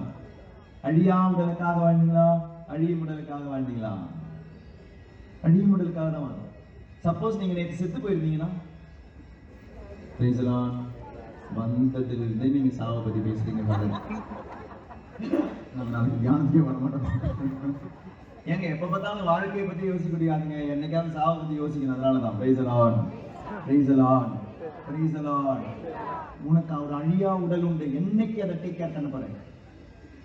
என்னைக்கு நம்ம அதை பத்தி யோசிக்க போறோம்? என்னைக்கு நிலைவாழ்வை பத்தி யோசிக்க போறோம்? எப்ப பார்த்தாலும் இந்த உலகத்தை பத்தி, இந்த வாழ்வை பத்தி யோசிச்சுட்டீங்கன்னா, இந்த உலக வாழ்வை நீங்க 24 hours இருக்கு. நீங்க வாழ்ந்தது எல்லாமே இந்த அழியா உடலுக்கு தாங்க. அழியா உடலுக்கு நீங்க வாழ்ந்தது கொஞ்சம் நேரம் தான். இப்ப இந்த அழியா உடலை வச்சு அழியா உடலுக்காக, அழியும் உடலை வச்சு அழியா உடலுக்காக சம்பாதிக்க சொல்றாரு இயேசு கிறிஸ்து. அழியும் உடல் தவறு அல்ல, ஆனா இந்த அழியும் உடலை வைத்து அழியா உடலுக்காக சம்பாதிக்கணும். தியானமயத்துல உள்ளிருப்பு தியானத்துக்கு வரும் பொழுது ஆளுங்ககிட்ட எப்பவுமே சொல்லுவோம், சாப்பாடு போட்டோன்னு சொல்லுவோம், தயவு செய்து சாப்பாடு மேல சிலுவை போட்டு சாப்பிடுங்க, உங்க மேலே சிலுவை போடுங்க. சாப்பாடு நம்ம அழியா உடலுக்கு சாப்பிடுறோமா, அழியும் உடலுக்கு சாப்பிடுறோமா? அழியும் உடல். இந்த அழியும் நல்லா கவனிங்க, அழியும் உடலில் உணவை உட்கொள்ளும் பொழுது அழியா உடலுக்காக இது எப்படி மாத்துறது?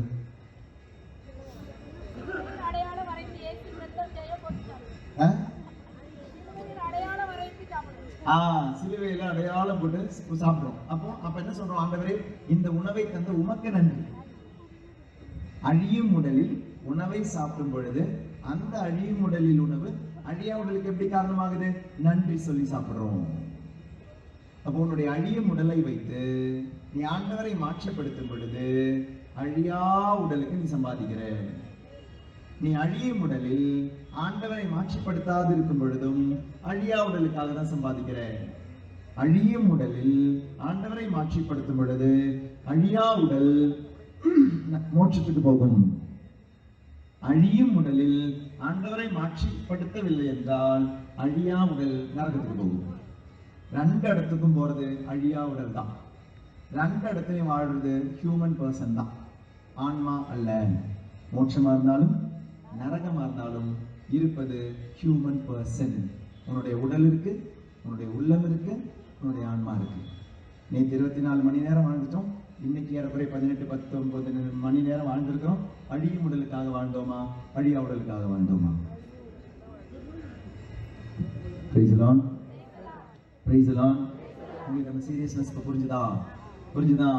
இந்த 2த்துக்குமே உருவம் உண்டு.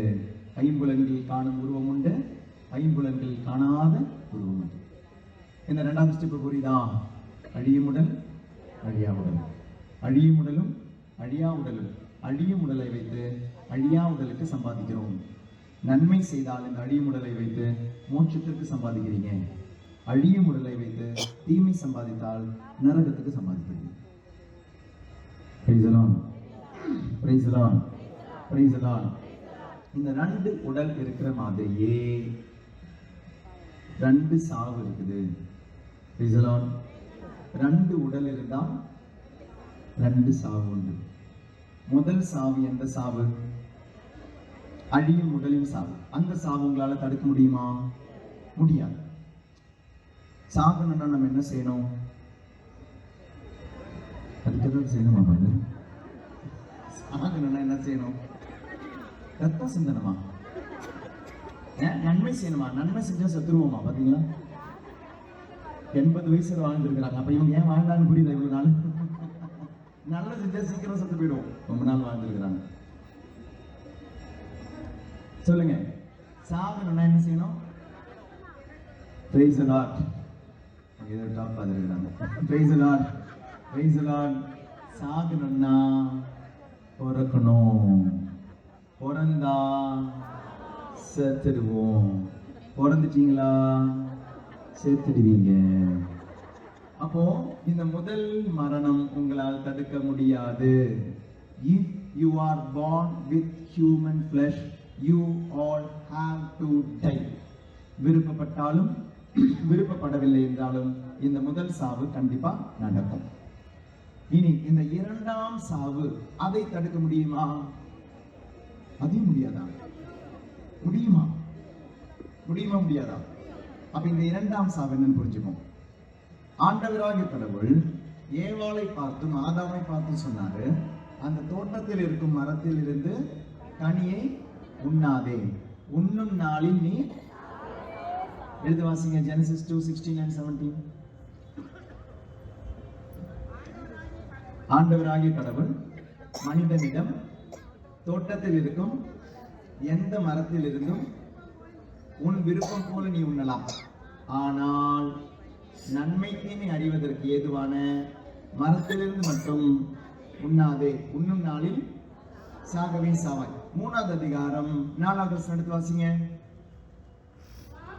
பாம்பு பெண்ணிடம் நீங்கள் சாகவே மாட்டீர்கள். நல்லா கவனிங்க. ஆண்டவர் சொன்னாரு பழத்தை சாப்பிட்டா செத்துடுவேன். பாம்பு சொல்லிச்சு பழத்தை சாப்பிடுமா சாக மாட்டேன். இவங்க சாப்பிட்டாங்களா? சாப்பிட்டாங்க. செத்தாங்களா? இல்ல. சாப்பிட்டாங்களா? செத்தாங்களா? இல்ல. அப்போ ஆண்டவர் சொன்னது உண்மையா, பாம்பு சொன்னது உண்மையா? பழத்தை சாப்பிட்டா செத்துருவேன்னு சொன்னாரு, சாகல. அப்ப ஆண்டவர் சொன்னது உண்மையா, பாம்பு சொன்னது உண்மையா? Praise the Lord. Praise the Lord. ஆண்டவர் சொன்னாரு செத்துருவேன், பாம்பு சொல்லிச்சு சாக மாட்டோம். சாப்பிட்டுட்டோம், சாகாம இருக்கிறாங்க. Praise the Lord. இப்ப பாத்தீங்கன்னா நம்ம பிடிச்சிக்கிட்டீங்க. இப்படிங்க இப்ப புரிஞ்சுதா? அது இனி இன்னொரு பிரேயர் சொல்றேன். நம்ம பைபிள்ல ஒரு கேவலமான பிரேயர் இருக்குங்க.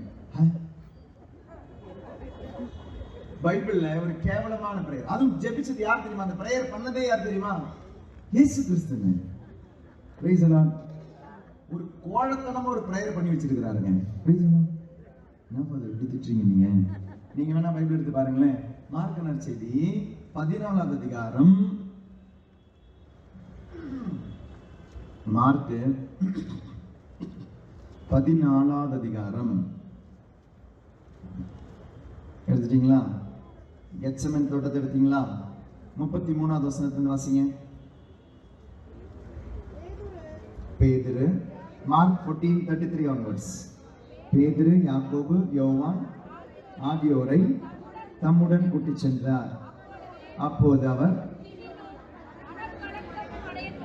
திகிலும் மனக்கலக்கமும் அடைந்தாராம். இவர் நம்மளை பார்த்து சொல்றாரு பயப்படாதுன்னு.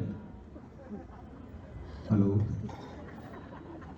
யாரு திகிலும் மனக்கலக்கமும் கொண்டது? யாரு?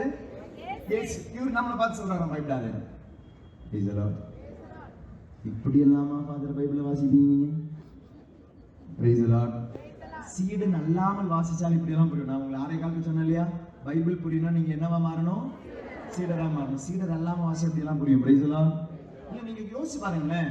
சீடு கிறிஸ்தவன் அல்லாத ஒருத்தன், இல்லைன்னா கிறிஸ்தவன் நம்பாத ஒருத்தன் இதை வாசிச்சானா என்னன்னு புரியும் அவனுக்கு. அவர் திகிலும் மனக்கலக்கமும் கொண்டார். இவ்வளவு பயந்தான் கொள்ளியாங்க இவரு. இனி அடுத்தது வாசிங்களேன். கண்டினியூ. அவர் சாவு வரும் அளவுக்கு என்னுடைய உள்ளம் ஆழ் துயரம் கொண்டுள்ளது, நீங்கள் இங்கேயே தங்கி விழித்திருங்கள் என்று அவர்களிடம் கூறினார். சற்று அப்பால் சென்று என்னெல்லாம் பண்றாரு பாருங்களேன். தரையில் விழுந்து ஐயோ முடியுமானால் அந்த நேரம் தம்மை விட்டு விலகுமாறு இறைவனிடம் வேண்டினார். இந்த ஜெபம் ஒரு கோழையின் ஜெபம் தானுங்க, இல்லையா? ஒத்துக்க மாட்டீங்க. இப்படி ஒருத்தர் ஜெபிக்கிறாருங்க. இவ்வளவு துன்பம், இவ்வளவு கஷ்டம், அந்த துன்பத்தை கஷ்டத்தை தாங்கிக் கொள்ள முடியாமல் ஒருத்தர் ஜெபிக்கிறார். திகிலும் மனக்கலக்கமும் கொண்டார், மரணத்தை பயந்தார், அந்த நேரம் தம்மை விட்டு விலகுமாறு வேண்டினார். தன் மரணத்தை குறித்து இயேசு பயந்தார். எனக்கு தமிழ் அப்படிதான் அதுல புரிஞ்சுது. உங்களுக்கு வேற மாதிரி புரிஞ்சா சொல்லுங்க.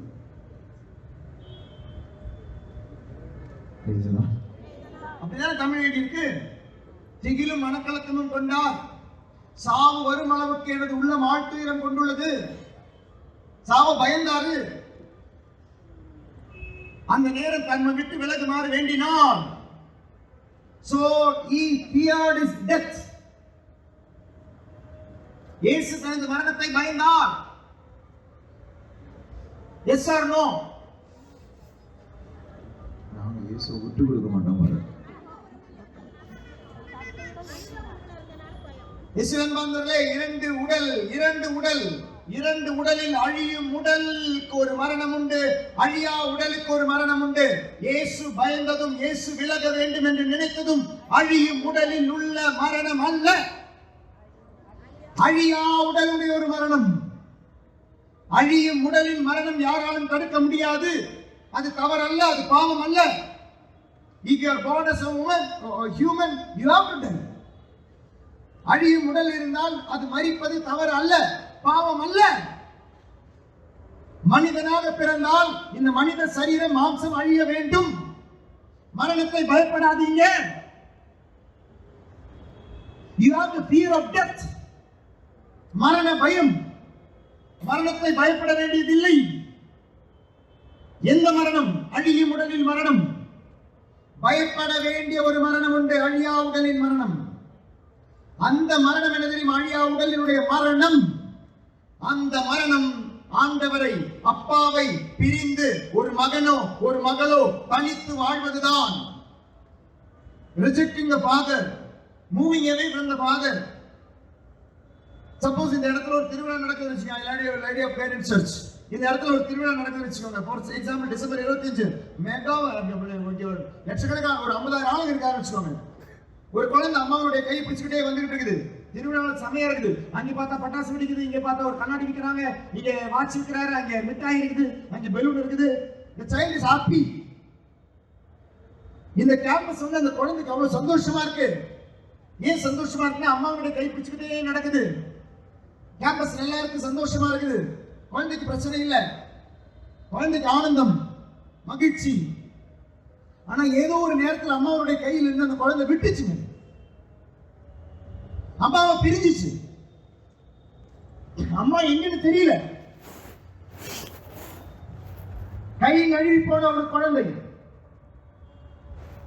அதே பலூன் அங்க இருக்கு, அதே வாட்ச் அங்க இருக்குது, அதே கண்ணாடி அங்க இருக்குது, அதே விளையாட்டு பொருட்கள் அங்க இருக்குது, அதே பட்டாசு அங்க இருக்குது. இடம் மாறவில்லை. ஆனா அம்மாவை பிரிந்த பிறகு மோட்சமாக இருந்த அதே இடம் அந்த குழந்தைக்கு நரகம். இதான் இரண்டாம் மரணம். இரண்டாம் மரணம் என்பது தந்தையை பிரிந்த ஒரு பிள்ளையினுடைய நிலை. விண்ணக தந்தை படைத்தவரை பிரிந்த ஒரு குழந்தையினுடைய நிலை இரண்டாம் மரணம்.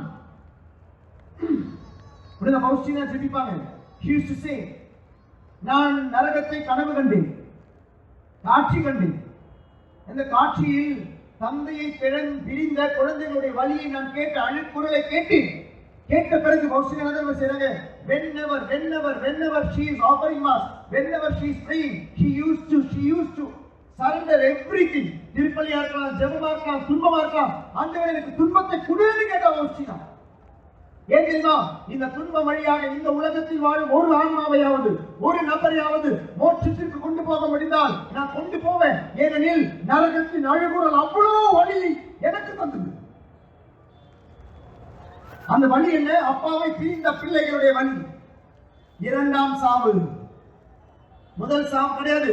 முதல் சாவை பத்தி அழாதீங்க. நீங்க முதல் சாவை பத்தி தான் அழுவீங்க. யாராவது செத்து போயிட்டீங்கன்னா அழுறீங்க. Why do you cry? You are crying for that person who died in his physical body. என்னைக்காவது அழணுமா? அவங்க உயிரோடு இருக்கும் பொழுது அவங்களுடைய அழியா உடலுக்காக அழணும். உங்களுடைய கணவனோ மனைவியோ பிள்ளைகளோ பாவத்தில் இருந்து அது கழுவுங்க. அதான் 8வது ஸ்தலம் ஆண்டவர் சொன்னார். எருசலேம் ஸ்திரீகளே எனக்காக அழாதீர்கள், உங்களுக்காக உங்களுடைய பிள்ளைகளுக்காக அழுவுங்க. முதல் மரணத்துக்காக கிடையாது, இரண்டாம் மரணத்தை நினைத்து அழுவுங்கள் அப்படின்னார். 2 உடல் உண்டு, 2 மரணம் உண்டு. முதல் மரணம் அழியும் உடலில் உள்ள மரணம், பயப்பட வேண்டாத மரணம். அது எல்லாருமே கடந்து போகும். ஒரு கேள்வி கேட்கலாம், மாதா இறந்தாங்களா இல்லையா? இன்னைக்கு மாதா வந்து மோட்சத்தில் இருக்கிறாங்கன்னு நமக்கு தெரியும். விண்ணக மன்னக முடிசூடி ஒரு அரசு இருக்கிறாங்க தெரியும். கேள்வி, அன்னை மரியா இறந்துட்டாங்களா இல்லையா? இறக்கலையா? இறந்துட்டாங்களா?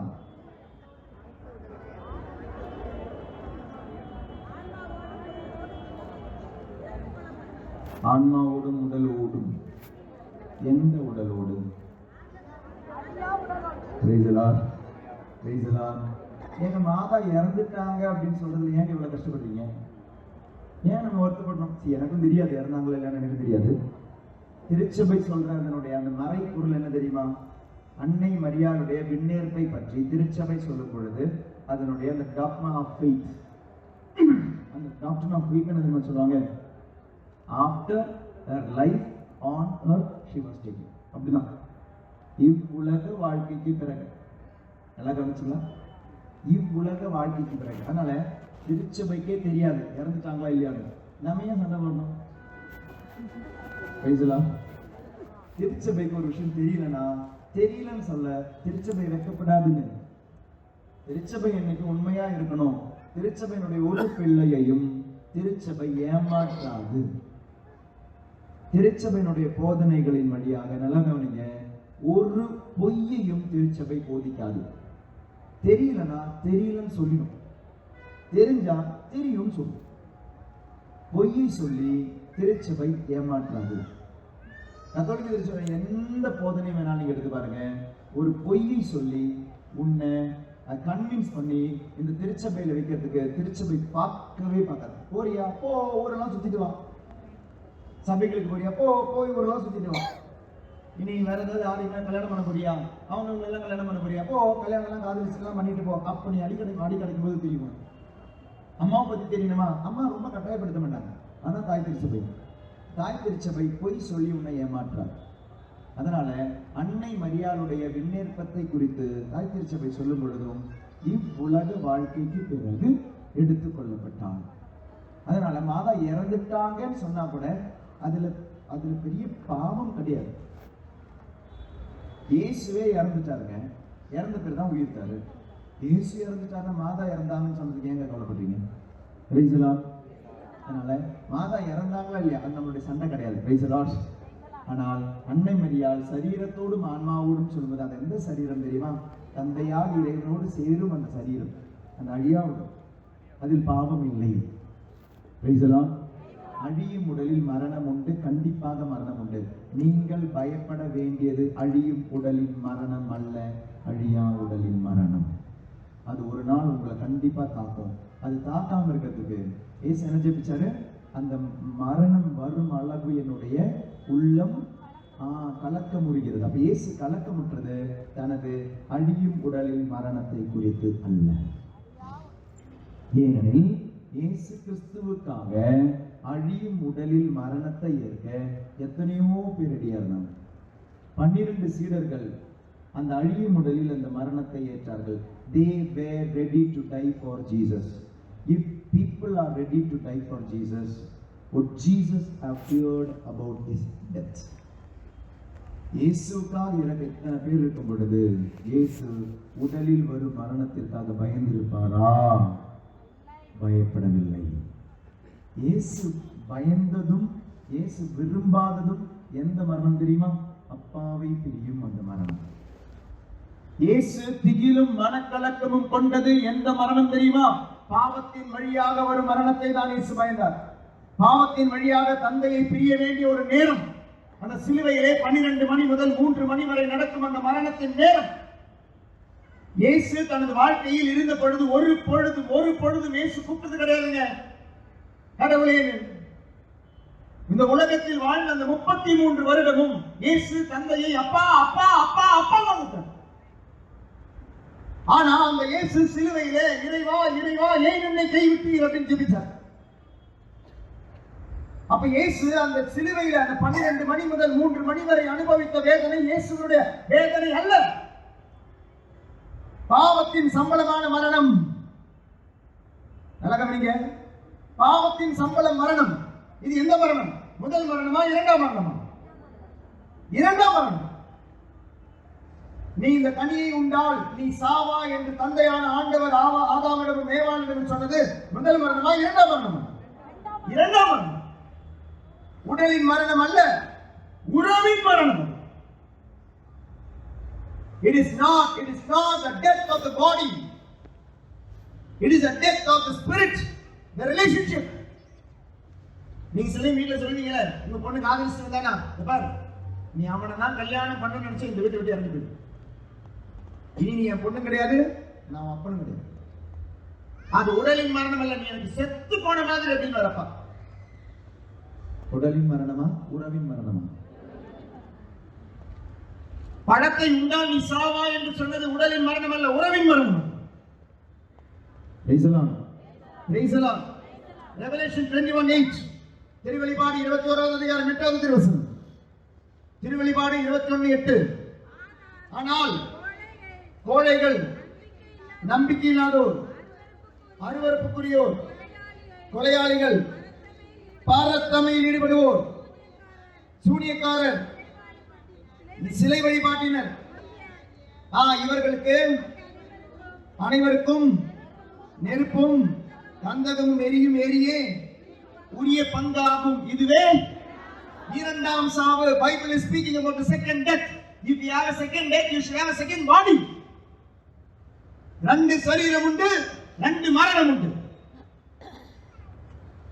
இந்த இரண்டாம் மரணம் பயப்படணுங்க. நீங்க இந்த இரண்டாம் மரணத்திற்கு கடந்து போக கூடாது என்றுதான் சிலுவையில் இயேசு இந்த இரண்டாம் மரணத்திற்கு கடந்து போனார். பாவத்தின் சம்பளம் மரணம். நான் அனுபவிக்க வேண்டியதுதான் எனக்கு பதிலாக இயேசு கடந்து போனார். நீங்கள் பயப்பட வேண்டியது அன்றாடம், ஆனோன் நிமிஷம். Every minute you should fear this death. நரகம் என்பது உண்மை, நரகம் என்பது உண்டு. அந்த நரகத்தை பயப்படுறது. உடல்ல கண்டதையும் காணாதீங்க. கண்ணு நிறைய விஷயத்தை காணும், பார்க்கறதுக்கு கேட்கும். அதை காமிச்சு கொடு, இதை காமிச்சு கொடு, காமிச்சு கொடு, காமிச்சு கொடு. எல்லாத்தையும் பார்க்காத. நாக்கு எல்லாத்தையும் பேசணும்னு ஆசைப்படும், எல்லாத்தையும் பேசாத. காது எல்லாத்தையும் கேட்கணும்னு ஆசைப்படும், எல்லாத்தையும் கேட்காத. கை நிறைய விஷயங்களை தொடரணும்னு ஆசைப்படும், எல்லாம் தொடாத. மூக்கு நிறைய விஷயங்களை நுகரணும்னு ஆசைப்படும், செய்யாத. அழியும் உடல், அழியா உடல். இந்த அழியும் உடலில் இருக்கிற ஐம்புலன்கள் அழியா உடலுக்கான கதவுகள். Your 5 senses are the doors for your eternal life, either heaven or hell.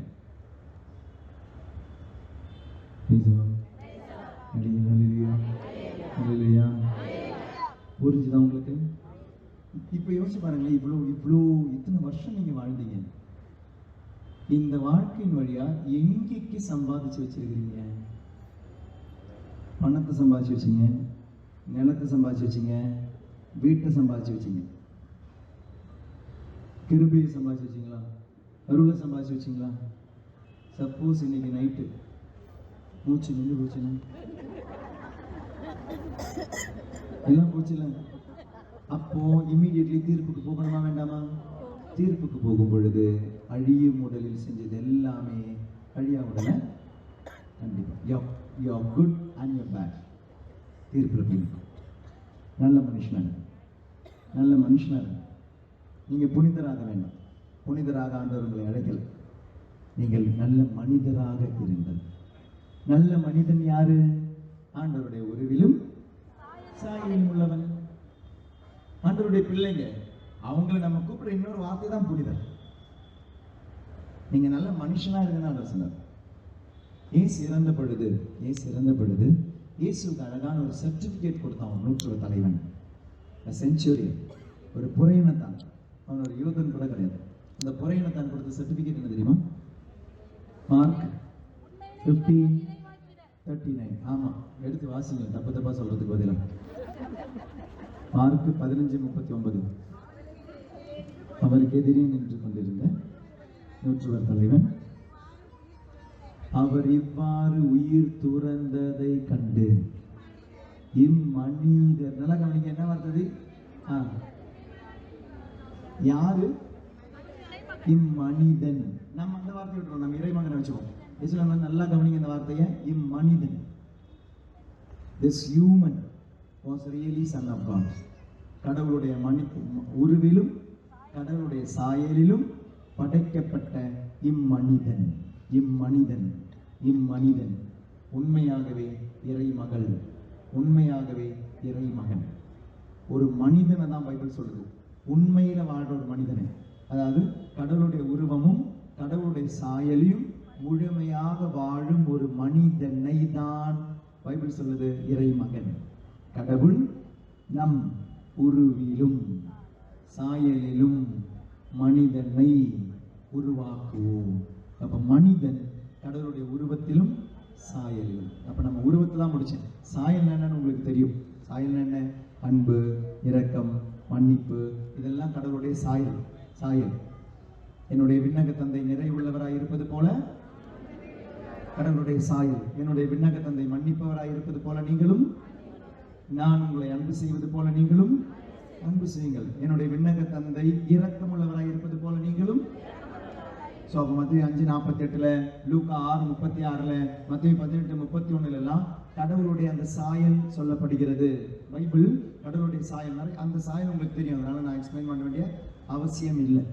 கடவுளுடைய சாயல் அன்பு, இரக்கம், மன்னிப்பு, தூய்மை, பரிவு, இதெல்லாம் கடவுளுடைய சாயல். இந்த சாயலில் வளர்ந்தால் உன்னுடைய உருவமும் தோற்றம் மாற்றம் பெற்று மோட்சத்திற்கு போகும். இந்த சாயலில் நீ வளரவில்லை என்றால் உன்னுடைய உருவம் உன்னுடைய மரண வேளையிலே தோற்றம் மாற்றம் பெற்று நரகத்திற்கு போகும். போவது நரகத்தில் இருப்பதும் மோட்சத்தில் இருப்பதும் உருவம் மாற்றம் பெற்றுதான். இயேசு கிறிஸ்துவனுடைய உருவம் மாற்றம் இப்ப புரியுதா? அழியா உடல், அழியும் உடல். அழியும் உடலில் வாழ்ந்த பொழுது அழியா உடல் எங்கே போனோன்னு காமிச்சு கொடுத்தார். அழியும் உடல் உலகத்துல நீ வாழும் பொழுது இந்த அழியா உடல் எங்கே போகணும்னு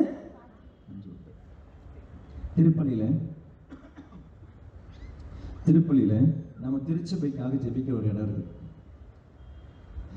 திருச்சபைக்காக ஜெபிக்கிற ஒரு 3 செக்ஷன். ஆண்டவரே, எங்களுடைய திருத்தந்தை பிரான்சிஸ், எங்களுடைய மறை மாவட்ட ஆயர், திருநிலையினர் ஆகிய அனைவருக்காகவும் நாங்கள் ஜெபிக்கிறோம்னு சொல்லி ஒரு முதல் செக்ஷன் ஜெபிக்கிறோம். அது திருச்சபையினுடைய முதல் செக்ஷன். திருச்சபை எங்கே இருக்கிற செக்ஷன் அது?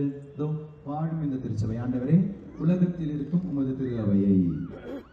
இரண்டாவது திருச்சபை, திருச்சபையினுடைய இரண்டாவது பகுதி எங்க இருக்குது? மேலும்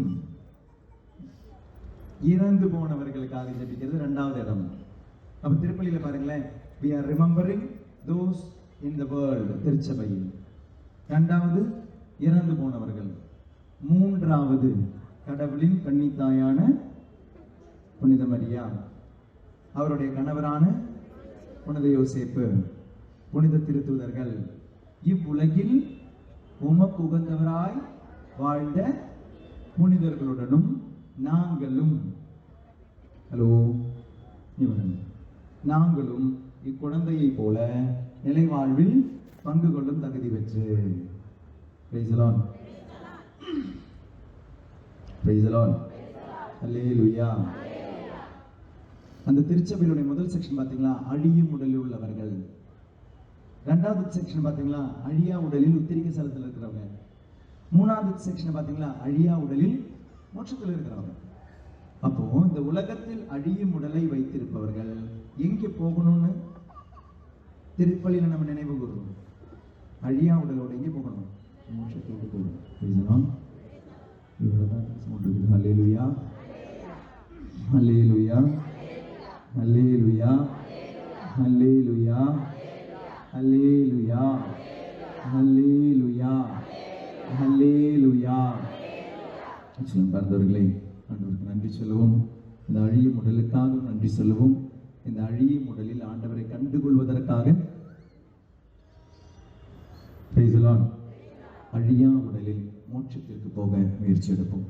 அதனால எல்லா விஷயம் செய்யும் போதும் ஆண்டவருக்கு நன்றி மட்டும் சொல்லுங்க. சாப்பாடு சாப்பிடும்பொழுது நன்றி, தூங்க போகும்போது நன்றி, ஒரு மனுஷனை பார்க்கும்போது நன்றி, ஒரு மனுஷங்கிட்ட பேசும்போது நன்றி. அப்போது நம்மளுடைய நாக்கில் பாவம் வராது, கண்ணில் பாவம் வராது, காதில் பாவம் வராது.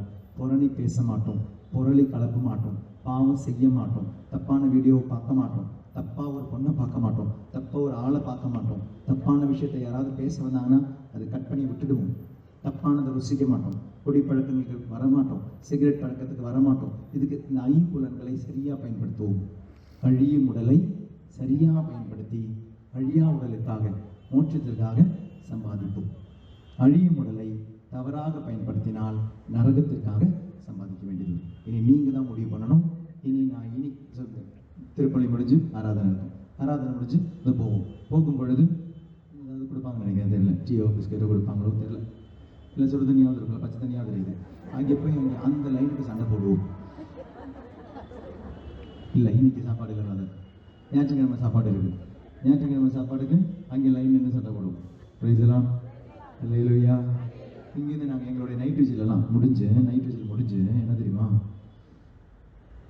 நைட்டு 9 மணிக்கு நைட் விஜில் ஆரம்பிக்கும், காலையில் 5 மணிக்கு நைட் விஜில் முடியும்.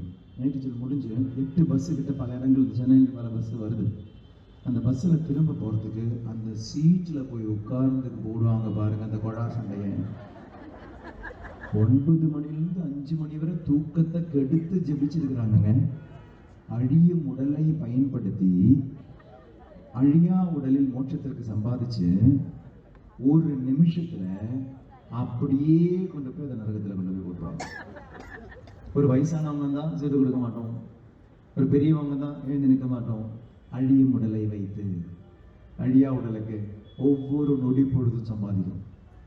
அகஸ்டின் சொல்லுவார், every moment you are in a choice. every moment you are in a choice.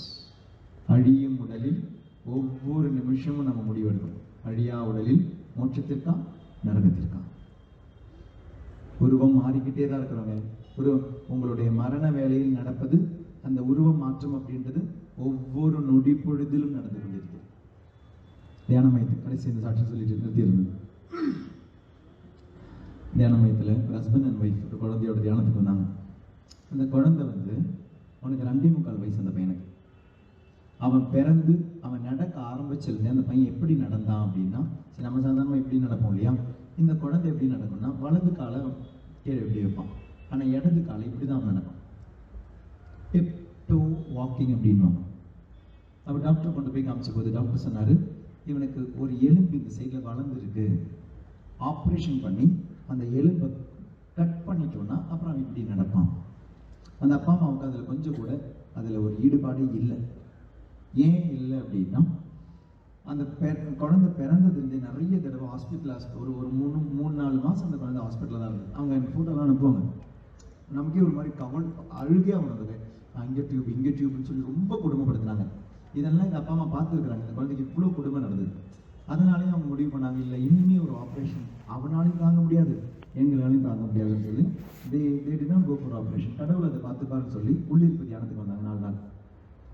ஞாயிற்றுக்கிழமை தியானம் ஆரம்பிச்சது, திங்கட்கிழமை தியானம் போகுது, செவ்வாய்க்கிழமை பாவ சங்கீர்த்தனம், புதன்கிழமை தியானம் முடியுது. இந்த அப்பா அம்மாவும் செவ்வாய்க்கிழமை பாவ சங்கீர்த்தனம் முடிச்சுட்டு வராங்க. அம்மா கையில் குழந்தை இருந்தது, அப்பா கையில் மாற்றி கொடுத்துட்டு பாவ சங்கீதம் முடிச்சுட்டாங்க. மத்தியானம் சாப்பிட்றதுக்காக அந்த குழந்தைய கீழே எடுத்து விட்டாங்க பாருங்களேன். குழந்தையை கீழே விட்ட பொழுது அந்த குழந்தை இப்படி நடக்கலைங்க, அந்த குழந்தை இப்படி நடந்துட்டு இருந்தாங்க. அப்போ புதன்கிழமை அந்த சாட்சி அவன் அப்பா தான் சொல்றாரு, கண்ணீரோட அந்த பையன் சாட்சி. ஒரு 30 வயசு தான் இருக்கும், சின்ன பையன் தான். அவன் அழுதுகிட்டே அவனுடைய சாட்சி சொல்றான், என்னுடைய பையன் முதலாக கால் இப்படி வச்சு நடந்ததுன்னு ஏதாவது தான். அதுக்கு காரணம் என்ன தெரியுமா, நாங்கள் செஞ்ச பாவ சங்கீர்த்தனம் அப்படின்னா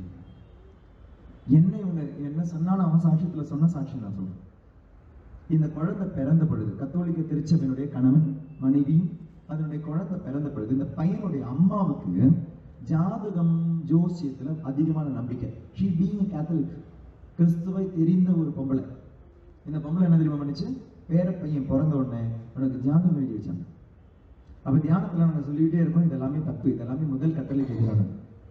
இவங்க 2 பேருமே முடிவு பண்ணாங்க, நம்ம வீட்டுக்கு போகும்போது அந்த ஜாதகத்தை கிழிச்சு போடும்.